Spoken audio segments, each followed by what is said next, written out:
Hey, everybody, Dr. Ellen here, the Midlife Whisperer. Welcome to the show. I am so thrilled that you are here today because we have a wonderful show that's really going to help you accentuate the positive and create a bold new chapter. And I just have been getting so many reviews. If you're enjoying the show, please do leave me a review on your favorite podcast platform. I wanted to read the latest review from Michelle, who writes, I stumbled upon this podcast this week and binged several episodes. I'm 53 and found it relevant, refreshing, and informative.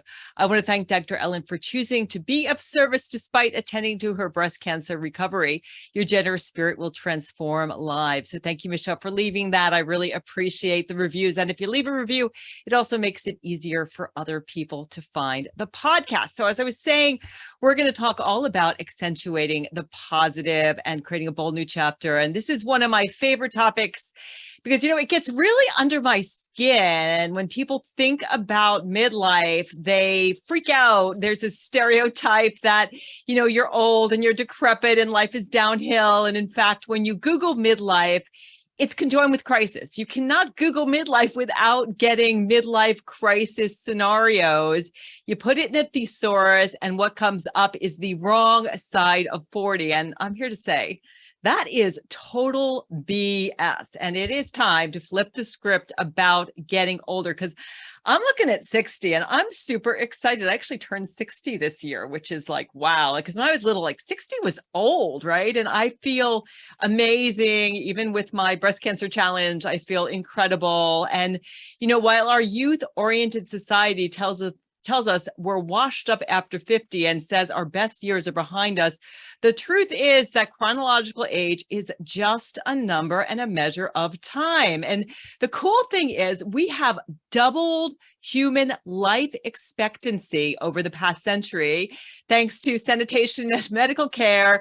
And that means that you have an entire second adulthood, like 30, 40 years to look forward to. So today's show, we are going to challenge this concept, the stereotype about getting old, what you've been told. Our first guest, June Hall, is going to provide specific tools and techniques to help you develop a positive mindset. And our second guest, Donna Korren, is going to show you how to become an empty quester after becoming an empty nester. And the bottom line is there is more to do at midlife than playing pickleball. Oh, I haven't tried it yet. It seems like it's fun, but there really is so much out there. And the show is going to provide you with inspiration and information to make the most of it. And this really hit home for me. This week, I was talking to one of my wonderful clients, and she's retired, and she said, I am so uncomfortable with aging and the passing of time and changes. I'm having a hard time letting go and missing things from the past. And I know this is affecting my future. And she was really upset. It sort of was triggered by her grandchild left early for the day. Mom took her back home, and she was feeling like just all of this regret. Like, where did my 20s, 30s, 40s, 50s go? And what I said to her is let's flip the narrative that you're telling yourself. Well, first of all, it's okay to do some grieving. I have my regrets. I have made my mistakes, and it's important to do some healing, do some grieving if you are having some of your regrets. But, as one of my favorite writers and philosophers, Karen Nee, says, is healing comes from gathering wisdom from past action and then letting it go. I'll say that again. Get the wisdom from your past action and then let it go. That beating yourself up, holding it onto it, ruminating it, what that does is that, the rumination, you think you're going to figure it out if you hold on to all of those regrets or chew them over in your head. But the reality of what happens is that it actually keeps you stuck because that's what you are focusing on. And what you focus on is what you amplify in your life. So yes, do the healing. Give yourself some self-compassion because, you're sad that, oh my gosh, I'm 50, 40, 60 already. And where did the time go? But after you have treated yourself like a good friend, given yourself what you needed, it's time to move on and change your mindset. And so what I did with this client is I said, first of all, Look at all you have done and accomplished. You have two healthy, wonderful, grown children who are thriving. You have two beautiful grandchildren who you are helping raise. You're a teacher and you influence thousands of children in the course of your life. You are healthy. You have a great marriage that's strong. You are wise. And whatever age you are at, you have your whole life ahead of you. And you do too. Like whether you are 40, 50, 60, 70, your whole life is ahead of you. And that life is so rich. And I'm just so much about breaking that stereotype, because when we look so much in the media and we look at what we, think middle age, old age is, it's very different. The reality is that there is a U-shaped happiness curve. So life satisfaction dips around age 48. That's the bad news. The good news is that then it goes up and you get happier as you get older. I know my parents are 90 and 92, and they have slowed down quite a bit, but you know what? They've so much to look forward to every single day. They have each other, they have their faculties, they are busy doing things, making the most of life. So your mentality is so important, which is why I am so excited to introduce our first guest. She is Dr. June Hall, affectionately known as Dr. June, and she has been an educator and facilitator for over 2 decades and is a syndicated advice columnist for the Tribune Content Service. When faced with trials that negatively impacted her life, her faith in God taught her to accentuate positive thinking. And as a speaker and media personality, she spreads the message of positivity. Her lessons of refilling your glass to move forward in your business and personal life has resonated compellingly with small business owners and corporations and individuals who just need to recharge to get back on a positive track. In addition to being a speaker, Dr. June is the host of Cooking Up Advice. I love that, where they cook up dish and dish out advice. So I guess she literally cooks dishes and dishes out advice, kind of like Snoop Dogg and Martha Stewart. And she's been the keynote speaker with AT&T, Mental Health Association, Care Foundation, the Girl Scouts of America, colleges and churches, and more. She's also received the Epic Award and has been a panelist on daytime TV, Black News Channel, Bloom TV, and other talk shows. And she maintains, as long as you still have life, each day offers you an opportunity to do something towards your goal. It's time to APT. It's time to take action. Welcome to Rock Your Midlife, Dr. June. I am thrilled to have you here. Thank you so much. And we call it apting. Apting. Yes. Yes. It's like acting, but with a P, apting. Yeah, I absolutely love that. So let's start right out. So what exactly is apting and how did you come up with the concept?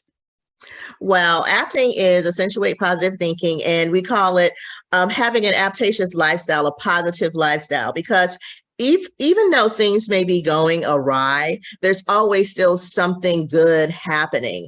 And in our midlife, I like to look at it as a second life. You've done whatever, you've gotten your education, you've raised your children. So now it's like, what are you going to do? 60s is the new 40s. What are you going to do with your life now? And so that's the way I like to look at midlife. How this concept came up, I actually had lost my dad. I actually saw him take his last breath unexpectedly. He lived life to the fullest for sure. We didn't even know he was sick. He got up, he made dinner that day. He was going to a dinner party and he said, "Oh, here comes that baby June." And I walked in the door and I said, "Hi, Daddy." And he took his last breath. He lived life up until his very last minute of life. So that was one thing. And then I lost my sister unexpectedly. And that really pull me down. But as I was going through this thing, I was like this, stress and grief. I realized that I shouldn't continue to have pity parties because I still had, my mom, I still had my other siblings. There were still great things in my life, my husband. So it's like, am I going to just give away to everything negative, or I'm going to look at the positive and still enjoy life? So that is how I came up with that concept, to accentuate positive thinking, accentuate what is still happening that's good.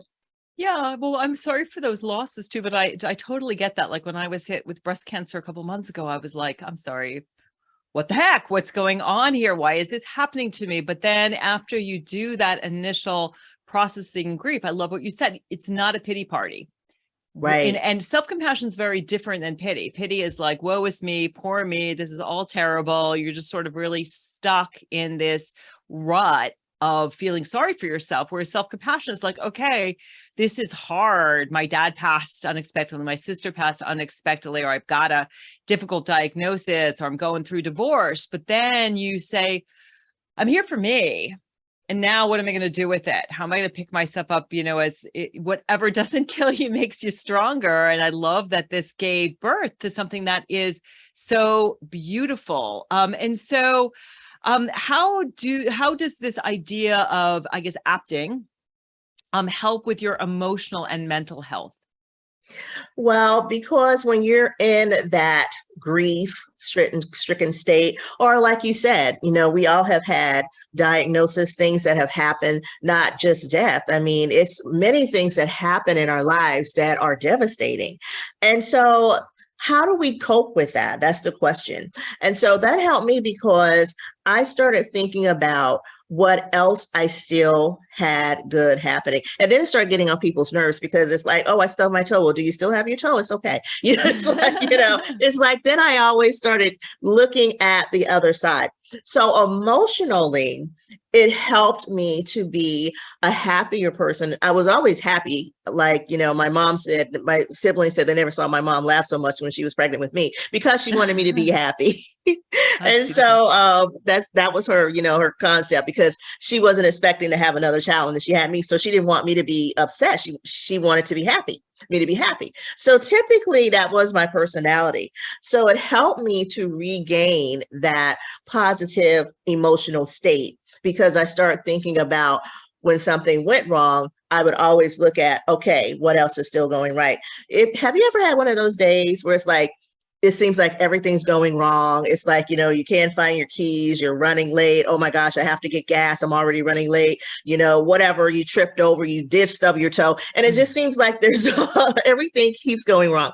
So I always say, never say what else can go wrong. I always say, you know what?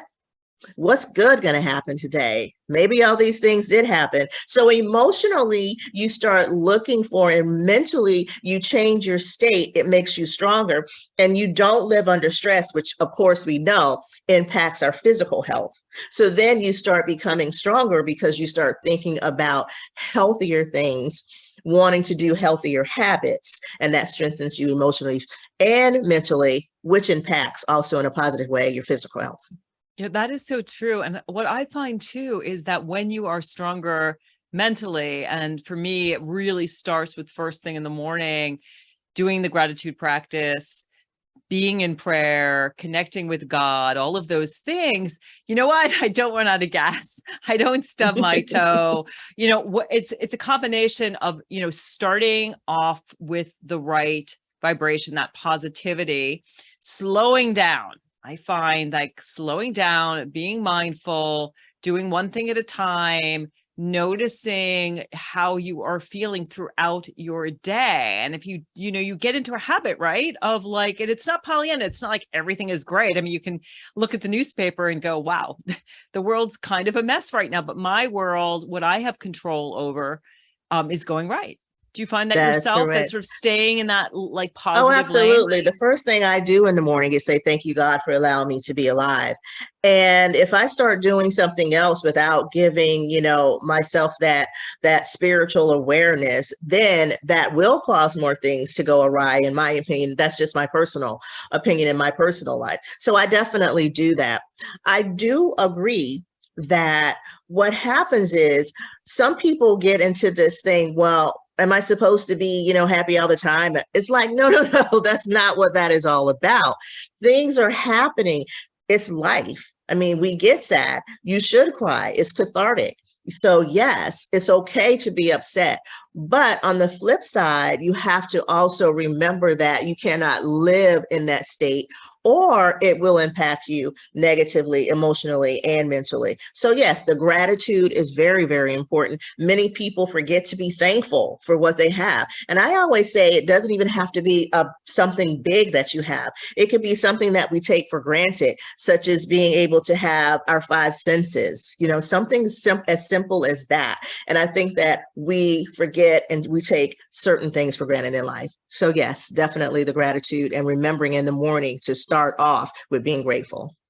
Yeah, there's always something to be grateful for. I can find that I just love who I live with. I love where I live. I love my cup of green tea in the morning, and that I have the freedom to take time out. And I think the cool thing too is that, I was writing about this today on Instagram, that one of the biggest ways we can really make a difference in the world is shifting the way that we are living our life. And if we show up more positively, we're going to impact our kids, we're going to impact our spouse, we're going to impact everybody we meet, from the person who makes our coffee to our coworkers. And that's going to make a difference in the world. If everybody worked on themselves and took the time, as you're saying, which is so beautiful, to stay positive, to work on their positive thinking, and respected themselves and each other, the world would be a very different place. I think that we forget not only to be thankful for what we have. I think that we sometimes forget to be kind to others. And when we are kind to others and we show compassion and we're thankful, that also helps us. Volunteering, helping someone who's in trouble, that helps us as well and lift up our spirits. Can I tell you a quick story Please do. So when I worked at the college, there was a young man, he worked at a coffee shop, and there's these certain little cookies that I like. So he would bring them to me periodically. And I was like, oh my God, thank you so much. You're so sweet. So someone said to me, why are you so excited? He gets those for free. He works there. And I said, guess what? He works there. He gets them for free. Does he have to use his free items on me? No, he chose, because he said, oh, Dr. June likes these. Let me bring them to her. The mere fact that someone thinks about you is enough for you to be appreciative and be grateful and be kind to that other person. And then you can get that kindness back. I said, think about that. How are you feeling? How happy are you most days? What attitude do you have most days? What are you putting out? So if you're putting out that positive, that gratefulness, then you will get it back, and that will help you also feel better. Yeah, that's kindness, my story. The end. It's a beautiful story. I know it makes you feel good when people do this sort of random acts of kindness, both the giver and the receiver. And this isn't just woo. I love being a psychologist, because the more you study this stuff, the more you realize that there is a lot of research around kindness, around gratitude, even things that Barbara Fredrickson has done some great studies showing that loving kindness meditation, where you think of a person in your life and you say, may you be safe, may you be happy, may you be healthy, may you be at ease. You keep the list going, yes. For just 5-10 minutes, and then, roll yourself in that too. You're actually healthier and happier. Your brain shifts. We have this thing called neuroplasticity, where we can actually change the structure of our brains to be happier, more positive, to function at a higher level of well-being, which is so key at midlife, because midlife women have the highest level of depression for any group, according to age and gender. So if someone's listening and this all sounds really nice, but do you have any other specific tips to live more positively, and also how you can use your technique of apting as part of self-care? Well, the technique that I tell the people that I work with is to actually write it down, put it in a jar, and then when you are feeling like you are down, go to that jar and pull out something that is positive that has happened in your life, things that are still good. Because we forget. When we're in our downward spiral, we forget. But if we write it down, put it in a jar, and just have it when we're ready. The other thing that I invite people to do is a gratitude vase or balloon, and you have it sitting on your desk. And you're like, what do you mean by that? I don't have the demonstration, but I usually have a demonstration of it. But you can have a vase and you will have notes all over the vase of something positive, something good. And then you look at it while it's sitting on your desk and you can turn it around. And then it's like, oh, it's right there in your face. So a visual is always good. I also say do a mental health vision board. We do vision boards for we do vision boards for business, right? And things that we want. Oh, you know what? I'm hoping that I get this particular job, or I'm saving up to get this car, whatever it is that we put on our vision board. But we should also have a mental health vision board, things that we need to do to improve our well-being. Like, for example, my vision board is full of colors because bright and light is also very good to stimulate the brain. And then I have on there like walking, because I definitely need to walk more. Walking 20 minutes a day, you know this, Dr. Ellen, helps ward off degenerative brain disorders. So having on there, I have on my mental health vision board walking to strengthen my mental health.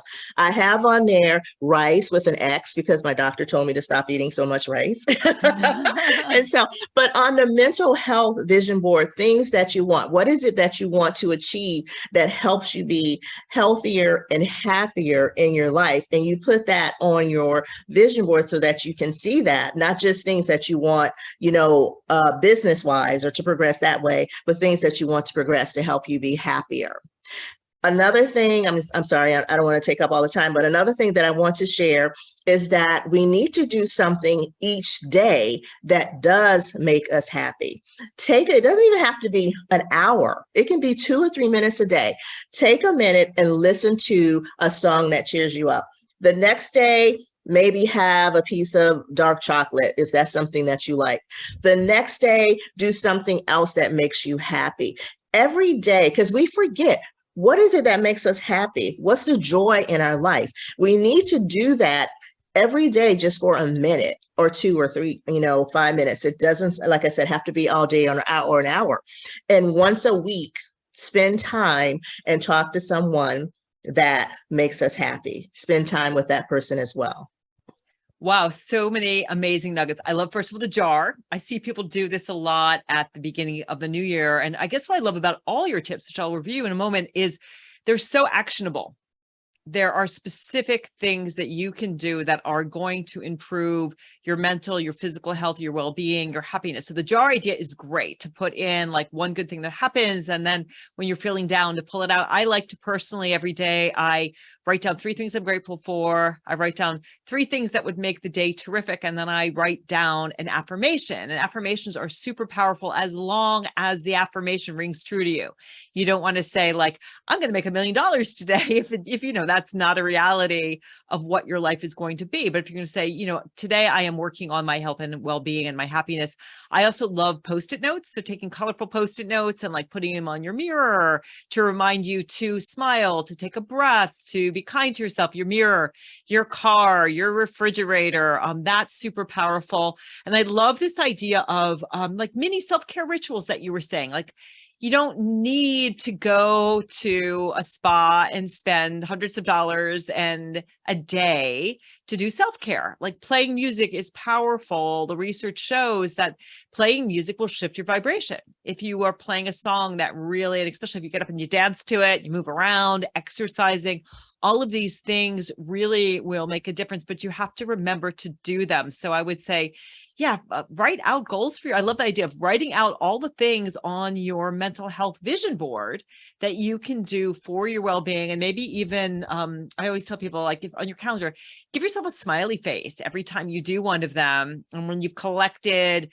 10 smiley faces, then reward yourself with, a dinner out or going to the movies or, an hour doing an activity that you love. So it builds and it grows. So is it healthy to remain positive all the time?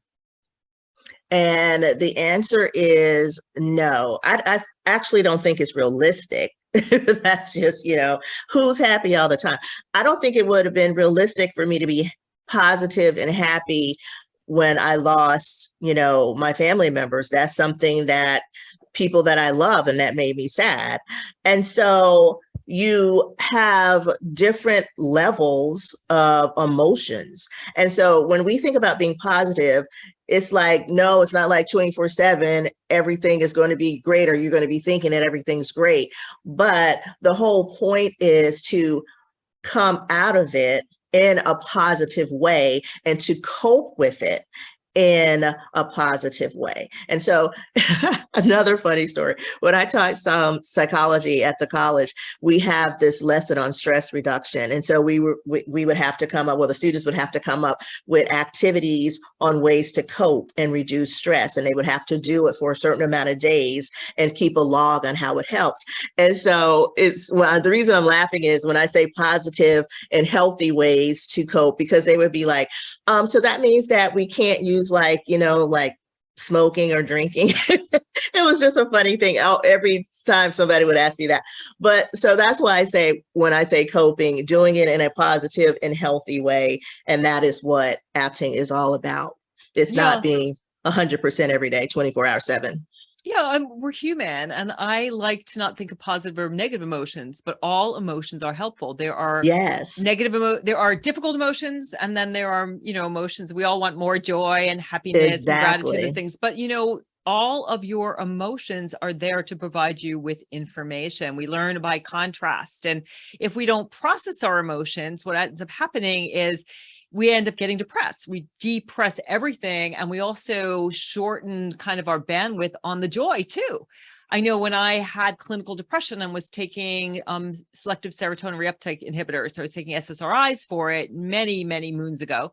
I didn't feel a lot of joy either. And now that I've learned how to reshape my brain and deal with all of my emotions, I have such a larger bandwidth for everything. So thank you for all of these amazing gems, Dr. Hall. Incredible stuff.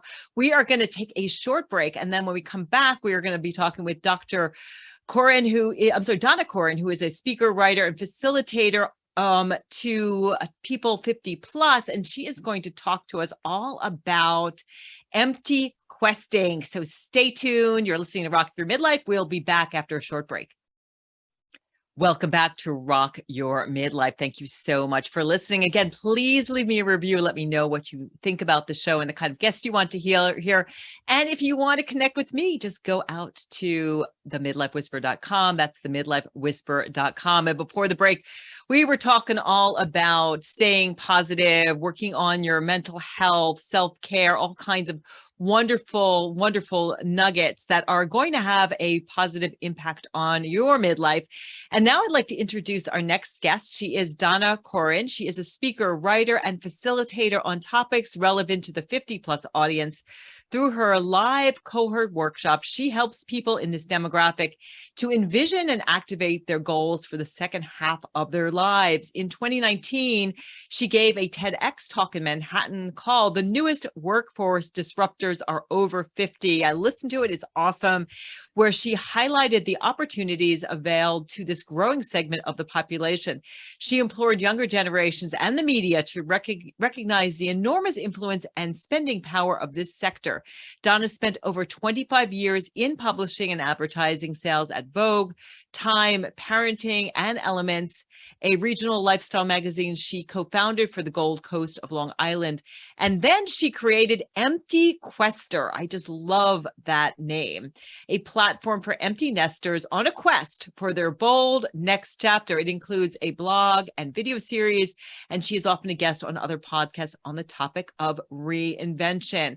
Welcome to Rock Your Midlife, Donna. So awesome to have you here. Thank you, Dr. Ellen. I'm so happy to be here. And Dr. June, I was just absorbing every word you said. You are just an absolute palpable, vessel of joy. And I had a question for you, which is, clearly you empower and help so many people to figure out how to live this, how to be an apter. And I guess my question is, is there someone that you turn to, in a tough time that helps you to elevate your game? Yes, I actually talked to my husband, And to my husband said he's an answer and he accentuates negative thinking. But that's a joke between us. I'm the after, he's the answer. But seriously, he actually also, like myself, has a degree in counseling. So I actually talked to him. My mother, God rest her soul, she was absolutely the best in talking to about things that happened, because she had many things that happened in her life from the age of 8, losing her mother and just going through different things in life that happened to her. And she still was able to move forward and be successful and do things personally and professionally that were astounding. And so I would talk to these people, my mom and my husband, when I'm feeling, in a certain way, feeling down. My husband says I don't do depression well. So I guess I have to not go into that state of mind since I'm not good at it. Yeah, that's so important too. I know talking it out, journaling, and also talking it out. I am so blessed to have an amazing man in my life he doesn't want to change me, right? We have these people in our lives, who just are like, I am here as a container to listen compassionately. So that's a greatest. I think we all do need each other. So let's dive into empty questing. And so important. I was listening to your talk and I was thinking, gosh, we have this thing called the Great Resignation now, where everyone is like quitting their jobs and going and playing pickleball, where people have so much talent and ability. And we also have, this phenomenon, particularly more, I think, in the UK, and we have listeners all over the globe, where women are going through menopause and they're like, I cannot cope with my work situation right now. I'm having an incident. I didn't sleep well. I've got brain fog and they're quitting as well. And it's just a tremendous loss of resources. Can you address that a little bit? And what do we do around the fact, Donna, that we are losing so many talented people to the workforce? Well, I see it a little bit differently because since COVID, strangely, while there's been a great resignation, there's also been the creation of new opportunities, especially for people who are 55 plus. And when you think about the workforce now, 37% of the workforce is comprised of people who are 55 and older. And by 2030, actually 1 in 4 people are going to be 55 years old in the area of essential workers, the most important workers. And the resignation that's happened has actually created jobs and created a need for more people who are older to re-enter the workforce. And we're seeing that there are jobs that need to be filled that with the right employers can be filled by people who are older. And the reality is, because of all the wellness trends and the medical breakthroughs, we're going to be living longer. So it's not even a matter that we want to work to continue to be vibrant and purposeful and engaged. We likely will have to work. And so the silver lining or the positive lining is that society is going to have to dip into the talent pool in a different way than it might have in the past. And it's going to have to warm towards more people who are in the older demographic. Which really is what your talk is about, your TED Talk, which if people want to listen, it's called The Newest Workforce Disruptors Are Over 50. So how did you come up with the idea for that TED Talk? Well, it's interesting. Years back, I thought it would be really great to give a TED Talk. I watch them, I follow them, and I read Chris Anderson's book about giving one. And he said, you really have to come up with a new idea. And at the time, I was a young mom, and I thought I'd like to speak about parenting, but it's such a fallible profession, parenting. I thought there's no expertise. Nobody has any expertise in that. And so I waited. And then I guess when my youngest child went off to college, I felt elevated. Of course you feel a little sad and a little bittersweet when the children leave the nest. But I guess my mindset was, this is an amazing opportunity for me to recalibrate and think about what I want this next very long chapter to look like, because it's a really long chapter. My father was a lawyer. He was still practicing at 90. My mom was still working in her 80s. And so in the household I was raised in, vibrancy and engagement were really, it was a given. And so I thought about, and I started to research, what are the opportunities for people 50 and older? And I was really surprised and ecstatic to see that there were many. And at that point, I thought, okay, there's a new idea. What's happening in the workforce is that there's disruption. And that was what I pitched to a group of young people who were all younger than 30. And they asked me, are you going to do a talk on a lament on ageism? And I was like, no, hell no. I'm going to talk about, I'm going to talk about the solutions. I'm going to talk about the positives. And I was very lucky and fortunate that they said, all right, let's hear what you have. So oh, that's a great story. I'm toying with the idea right now, and I have that book and it's awesome, and listening to lots of talks. So I'll have to maybe connect with you later on to do some brainstorming about TED Talks, because it's hard to come up with something that is really revolutionary and really a new idea that is worth spreading. So speaking of new ideas worth spreading, how and why did you create Empty Quester? And I would love to know when that idea came to you. Like the idea of the Midlife Whisperer, I literally was at a conference and it hit me like, the Midlife Whisperer, like that's what I do. And I was shocked that nobody had the moniker, and I got the trademark. But how did you come up with Empty Quester, and why did you create it? Because it's a fantastic name. So full disclosure. So I have two daughters. They're in their 20s at the time. They were in their, in their teens. And I was on a tear, and I come from a background of publishing, as you said, and I thought this is an amazing demographic. It's an amazing audience. I didn't even know how amazing it was until I started to explore it. And I told my kids, empty nester. Every image that out there of an empty nester is just, it's incongruous to me, because they're pulling images. Media is pulling images of like 80-year-olds and calling us empty nesters. And it's like, wait, no, that's like 30 years from now. That's the wrong image. And so I told my kids, no, I'm an empty zester. I'm an empty bester. And then my little one just looked at me and she was like, no, Mom, you're an empty quester. And so the name was born. And I really believe that when we're availed this time, and when we're in this new chapter, we are certainly on a quest for, what our next chapter is going to look like. Because humorously enough, if you have children and when they leave the house, they really leave. They don't linger. Once they've gotten the runway to go, you're probably thinking, I have a lot more to do here.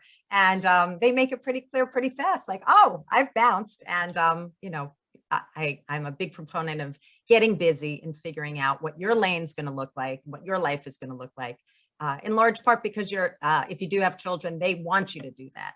They need to know you're okay and you've got this, and you've got something that you're passionate about. It makes it much nicer in your relationship with your adult children. That is so true. Although some do come back, but my oldest lives in Europe, and she is a sex educator, and my son is at Northeastern in Boston. So they don't think too much about Mom. They're doing their own thing, which is as it should be. And it is very exciting. I think it's such a contrast to when we left. My mom, when my oldest brother left, she was just devastated. She didn't know what to do with herself, because so much of our identity is wrapped up in parenting, whereas we still have a lot of identity wrapped up in parenting, but we have so many more opportunities and things that we can do. So what do you see as the most important first step to take in this empty nest life stage? So if a woman's looking and going, oh my gosh, I know a lot of people I work with are saying, oh my gosh, either my kids are already left. I get a lot of people sort of in their late 50s, early 60s, but then I also get people looking at 50, early 50s who are saying, I've got, a senior or a junior. I have like my closest friends got twin juniors right now. Well, how do you start? Right. I would actually say that you should start even earlier. You should start preparing yourself for this, this next life stage even earlier, maybe when your kids are still in junior high or high school. And the language that I use is you really want to find your own lane, because Dr. Ellen, even if they, like you say, they come back, and of course they come back, your children are always connected to you, but metaphorically, they're about to, head out on a journey that's very much their own. So when I work with people in my workshops, I'm taking women and men way back to a place inside of themselves that they're going to reignite, because very often we put things to the side when we're, in our parenting years. And so through vision boarding and other exercises, I have people start to really hark back and think about what enlivened them or enlightened them or sparked them when they were younger, and to really do a very deep reflection across all sorts of different categories, whether it's relationships or whether it's work or whether it's creative or play or all the different areas of their life, to think about what a spark might be to create their own lane. And what I like to say is, if you don't start to have your own lane, and for those of you that think that you're going to still be in your kids' lane, you're going to derail really quick. So it's really about finding, and it can be anything, it doesn't mean you have to, if you want, the good news is if you want to reinvent a career, there are ample opportunities. There's so many companies now that have what are called returnships. These are major global companies that are creating an opportunity for people to come back to work full time. But even if that's not what even if that's not your spark, even if it's floral design, or it's wines, or it's coaching, or it's related to music, it's taking time to really think about what lights you up and to start to plot out and plan out how you can build around that. Through your networks, through your relationships, through your through your own journaling, starting to get yourself to a place where you're really feeling, wow, that's something I would like to pursue. So the first step is really developing a lane, any lane that feels that it resonates as something you'd like to get started doing outside of your parenting years. I love that you're saying do what lights you up, because that harkens back to what Dr. June was saying, and about, again, your vibration, your energy. If you are doing what you love, then you are going to want to do more and more of it. You're going to feel positive. You're going to feel energized. It's going to open doors. It's going to lead to opportunities, but you got to put your foot on the gas. You can't just sit there and think that like lightning is going to strike and all of a sudden someone's going to call you and something's going to happen. I love having people think about, what did you love to do when you were a kid? Like when you were in kindergarten, when you looked at adults and you thought, wow, I want to be a dancer when I grow up. Or for me, it was, I want to be a writer when I grow up, or I want to, be an EMT. I actually have a friend who is a doctor and she has retired and she's going to be an EMT, which is great because I live on an island and we need lots of good people on the rescue team because it's all volunteer. But like thinking about that, of what is really going to spark you, bring you joy, doing it from that positive place, which is a beautiful, beautiful thing. And I'm curious, why do you call yourself a facilitator, not a coach, in terms of the work that you're doing? Well, because I feel that a coach is a very specific skill. And I think that's such a great question, Ellen, because it fits in with what I encourage people who take my workshop to do. Very often, if you tackle something like, I'm going to become a coach, and if you want to do it well, you're going to get training, you're going to get certification, you're going to need lots of hours of practice. And that could deter somebody. It feels like it's a long way away. So I call myself a facilitator because I am a facilitator. I haven't gone through formal coaching to coach others in their long journey. There's so many talented people who I could refer to for that. But what I feel that I am is that first spark, that first step, the persuader, the inspirer of that step, because it doesn't have to be as daunting as many people think. The journey doesn't have to be, I'm going to write that book, I'm going to be on that show, I'm going to be a full-fledged coach. It can be a small step that lights you up, which eventually might lead me, to doing those other things, or lead the people that I teach to do other things. But I call myself a facilitator because that's my joy, gathering people together, helping build their confidence, telling them the good news about this life stage, and then helping them plant the seeds to get started. So for people who are listening and not really sure how to start, or I find a lot of people are afraid. They're, fearful that they're afraid of failure and success. And of course, we're all afraid of change. Can you give some examples of small steps? Like you're saying, it's not like you have to wake up and say, I'm going to write that book, or I'm going to, conduct that orchestra, or I'm going to, become that coach, which again is an investment of time and money, and you might not be sure. What are examples of small steps that you've seen people take that have led to the empty nester quest? The quester. So the quester, yeah. I think the best way for me to do it is really share my own journey, since I've been questing for the last 5 years. And I think the first thing is community is important, and sharing your ideas, and not just keeping them locked away. And it's an amazing, beautiful thing. We kind of talked about it with Dr. June, that when you start to express that little voice in you, something that you want to do, it's amazing how many people will lean in and encourage you to take that further. So years ago, when I thought, I used to love to write, I would like to write again. and I started to sort of state that and share that in a quiet way, I found that the universe actually sent me lots of people who would help and people who had ideas and said, oh, you want to write an article? These are the 3 steps that you might take. And so I share that in my workshops. If somebody wants to get published, there are small steps that you can take. Sometimes it starts with a Google search, just figuring out who takes submissions. And shockingly, within the first time that I did that, I ended up in the Washington Post. You know, the first time I put pen to paper and I did my Google search, and other people said, just do it as a Google search and see who accepts blind submissions.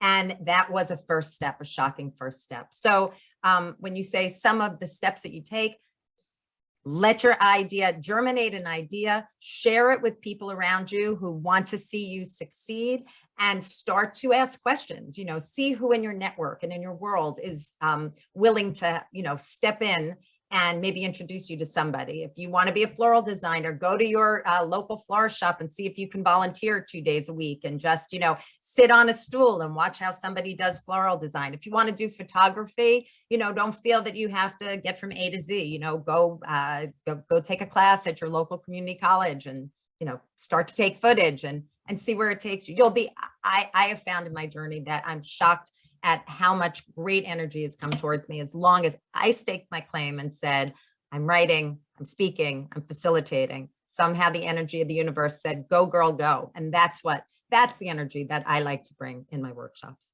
I love that. Go girl, go. And I find it's so important to let go of the judgment and the perfection. I find that at midlife, learning a new skill is tough. Like I am learning to play the ukulele. And I'm, you know, and I'm having fun with it and I'm enjoying it. I'm trying to learn how to draw, but I never learned how to draw as a child because my sister is an incredibly accomplished artist. So she's older and she would always draw things for me. So I bring in a little judgment, like, but once I sort of, you know, get the sketchbook out and I'm doing it, I really get mindful. I'm into it. And the same thing with the ukulele. Once I start, you know, playing it and singing it, and it's really fun. And you'll find as you do these things that there is, as if it came from like a previous lifetime, there's things that you are naturally good at that you would do all day long. And that's really what we're talking about here, and not to focus on how good am I, judging yourself, the perfection. Any hints on just getting rid of all of that crap, which can stop you dead in your tracks. It says, you know what, I suck at this. I'm 60 and I suck. Why am I doing this? Instead of, wow, okay, well, I just learned a chord today and I'm enjoying myself and it's fun, and who knows where this will lead. Well, can we talk about that for a moment? Because when you're 13 and you suck at something, you know, you're devastated. In your 20s, you feel like, oh, this is the end of the world. But oh my God, isn't it true? By the time you reach your 50s or your 60s, don't you love yourself enough to say, ha, I suck at it? And then you do the things because we have wisdom and life experience to just get better at it. And so I think it's about infusing the conversation with joy, which Dr. June, Dr. Ellen, you both do, infusing it with joy, getting buy-in, having fun, laughing at yourself, not taking it so seriously. And from that energy, just amazing things, you know, happen. I have a very dear friend who started to sketch and her work is outrageous. It just spilled out of her. We never knew she had it. And she just kept sharing with her girlfriend group, look at this, look at that. And today she's an amazing, amazing artist. And that was her second career. Who knew? You know, just from putting the pen to the paper with some joy and intention and welling the doubt, just squashing the doubt. Your positivity is infectious. I want to, like, you know, bottle you and just like, can we take you out of the genie bottle and just say, okay, let's get Donna here. It's beautiful. It's beautiful. I know I've been following you a little bit on Instagram too, where you are sharing and that positivity. But as you know, you asked Dr. June, it is important to get some help, to surround yourself with other people. So you see this is a common humanity. I'm not alone in this. I'm not the only one who says, oh my gosh, I am 50 and I have 50 more years ahead of me. And I just took early retirement, but I want to do something. Like I have a friend who, somebody who sells sweaters at our farmers market. She was like in the Peace Corps for years and doing work all overseas. And she makes these amazing sweaters they're actually, she works with her son and they're electronically spun, but they're made with all like organic materials from Vermont, like from our island. And then there's another woman who's making like amazing jewelry and selling it at the farmers market. And you know, maybe you make incredible jams and muffins and who knows where all of this can lead. So I guess the point is to just to start and have fun and stay in that place of positivity and joy, rather in this place of, I don't know what to do with myself. I've seen too many people just like watch TV all day and not live their full potential. So let's talk a little bit about how we can kind of change the conversation on a broader level. I know you come from this background of advertising and media.